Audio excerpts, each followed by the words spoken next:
What's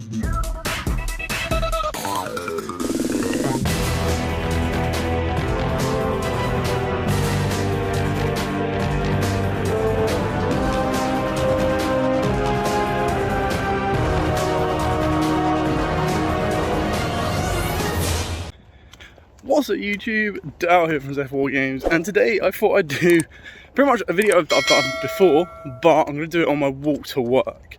So the weather's actually really nice once, and I thought it'd be a good way of basically just covering up some time. But I also thought it'd be nice at the end of the day when the weather's like this in the UK, you kind of just take it to the max. So what we're going to talk about today is Legendary Duelist Season 3. Now, over the weekend, a lot of the American influencers, I didn't see many of the UK influencers, had early access to this. Now, we knew about this ages and ages ago. Like, there was even people that got early access to it way back when. So, for those of you that don't know what Legendary Duelist Season 3 is, or what the Legendary Duelist Season Collection is, basically, it is a combination of two Legendary Duelist sets, which are those mini sets that are like £1.75, £1.99 a pack.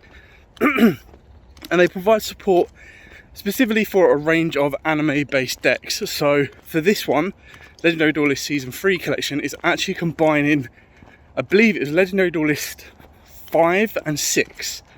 Now 5 was Bakura with Evil Heroes, and 6 was Yugioh with basically the main protagonists. Because it was Yugioh with Dark Magician, it then had Synchron support, Elemental Hero support, and it also had Utopia support as well. So it pretty much gave you the best of everything. Now, in my opinion, as of to date, I would say 6 was probably the best Legendary Duelist we received, because that was the introduction of Magician Souls, and it was also the introduction for Liquid Soldier. And obviously, I'm going to be a bit biased because it was Dark Magician support, but when you actually look back at the other ones as well, as a complete set, the other ones pretty much only gave one card, give or take, two specific archetypes. We also got Soul Servant as well in Dark Magician. Whereas Legendary Duelist Season 5 and, Legendary Duelist 5 and 6 pretty much gave multiple cards of support.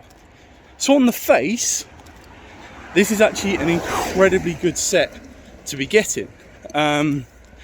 Now, with the pros and the cons of a set like this, so the idea is if you're that much of a dedicated fan for both any of the archetypes that are within the Legendary Duelist, you're going to buy the original Legendary Duelist. So the only reason that you buy the Season Collection is to get the Rarity Upgrades. Now, obviously, for those of you, again, that don't know, the Season Collections, what happens is it's a little mini box. You get 3 packs. In each of those packs, it's 15 commons and 3 ultra rares. But the ultra rares can have different lettering. So they can be purple, they can be green, I believe, and then they can just be normal gold ultra rare.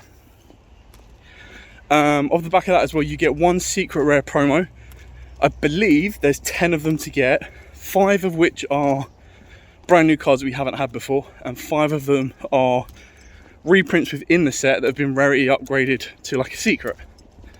On top of that as well, you also get a collectible dice, and you can get one of, I believe it's 6, because usually what they've done on this is they put a hidden 6th dice in the set.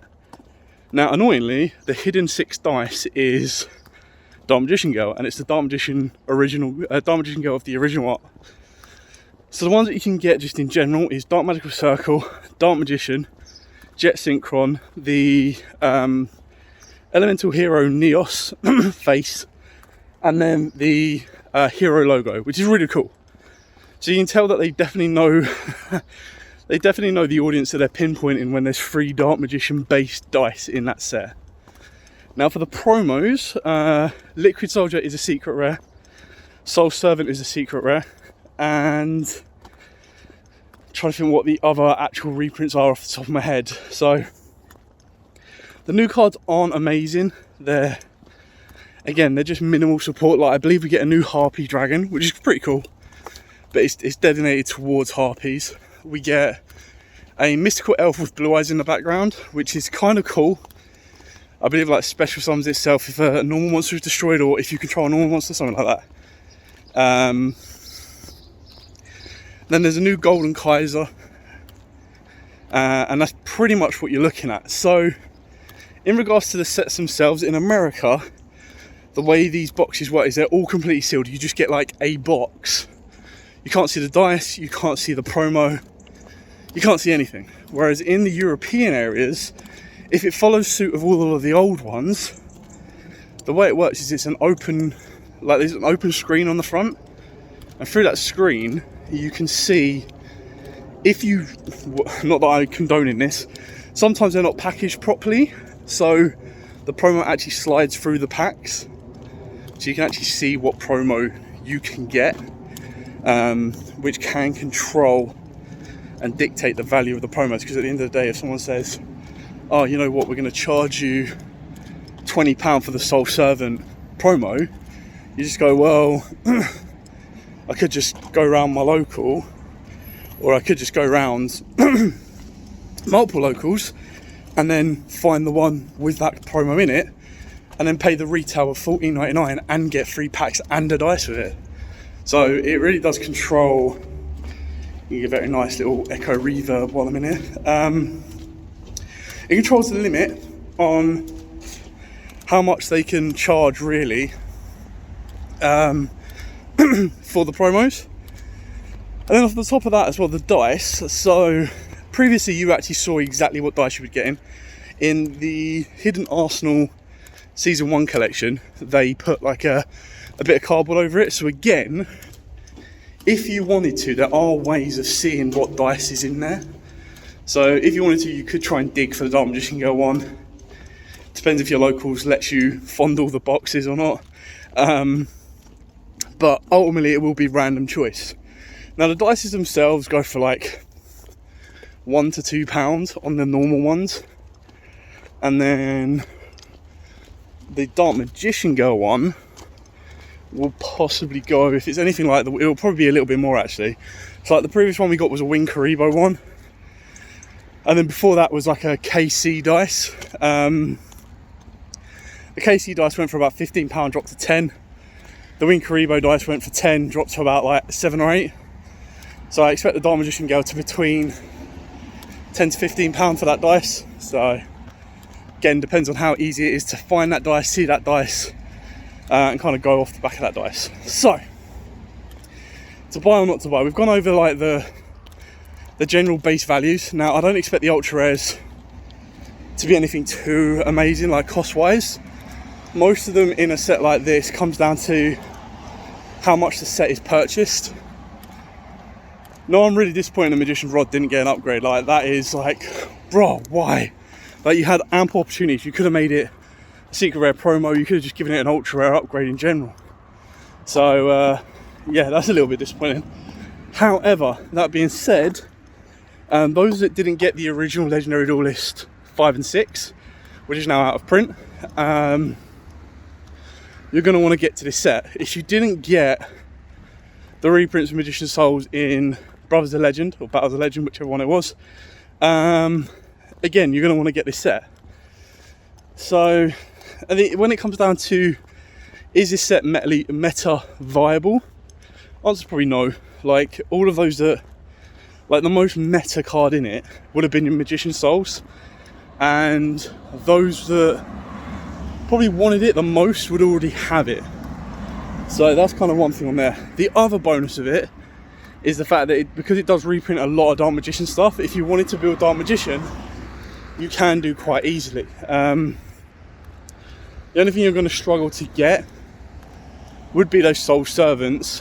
But again, that being said, the reprints will not only mean the ultra rares are going to be more highly accessible, because most people will be getting rid of their secret rares, not secret rares, sorry.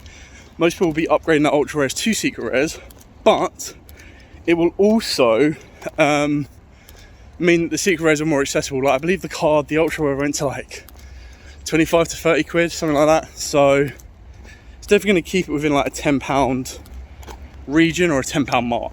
So yeah, so ultimately, as it comes down to it, to buy or not to buy, well, for me, I'll be buying it because I want to get the dice.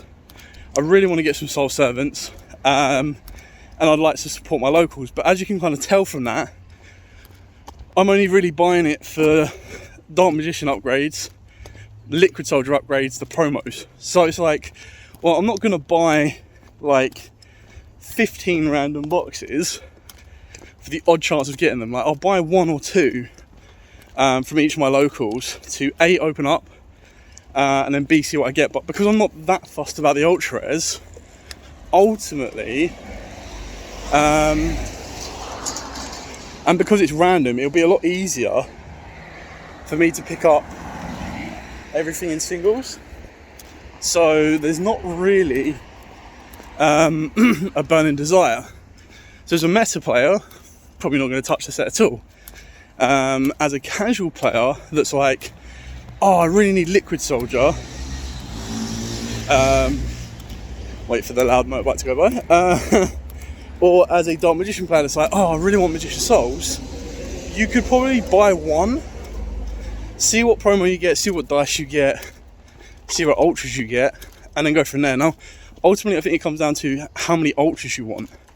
Because if you want a lot of ultras, and you're like, well, it doesn't matter, I'm going to get 9 ultras, no matter what I open, there's a good chance I'll get one that I want. I get the fun of opening up packs, I support my locals, plus I get a bonus dice and a promo, you're in a good space. If you don't care about the ultras at all, or you're like, I only want 2 ultras, then you're going to be better off buying the singles, because you just go, right, well, don't care about the promos, don't care about the dice. So what you do is you buy 1 from your locals, support the locals, get the fun of opening up. If you get an ultra rare that you wanted, bonus. If you get a promo you wanted, bonus. If not, you can then sell or trade the dice and the promo and the remaining ultras to get exactly what you want. So that's kind of the way that it falls with this set. Yes, it is the best ones in my opinion. I feel that some of the rarity upgrade choices were a little bit odd, but that being said, the set is still really, really good for Dark Magician players, for reprints anyway, and it's still good for, like, Liquid Soldier's going to come down. Liquid Soldier's like a £40 ultra. It's now going to come down to like a £10 to £15 secret promo, because you only need it at 1. So yeah, it cuts the cost for a lot of people, gives you a couple of different options as well. So ultimately what you need to do is you want to ask yourself, how much do I need from this set? How much do I need from a little top box?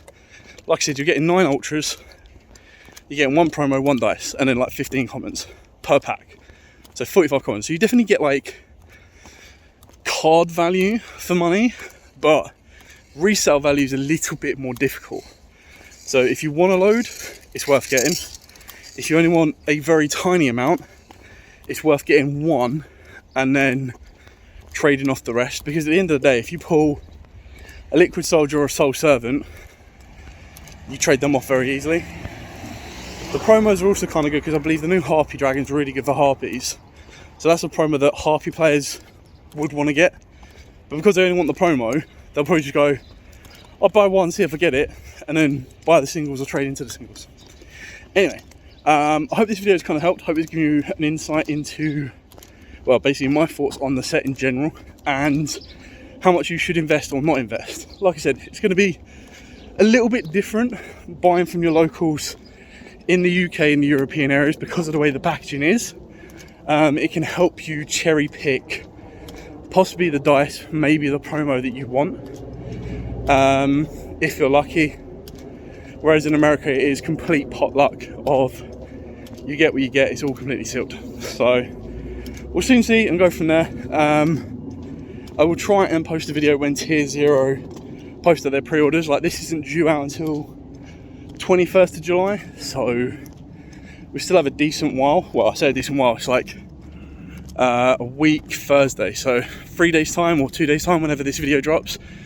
A week from then will be when the set officially drops. And the issue with it, this is something I didn't mention at the start, the issue with it, because I believe it's been delayed,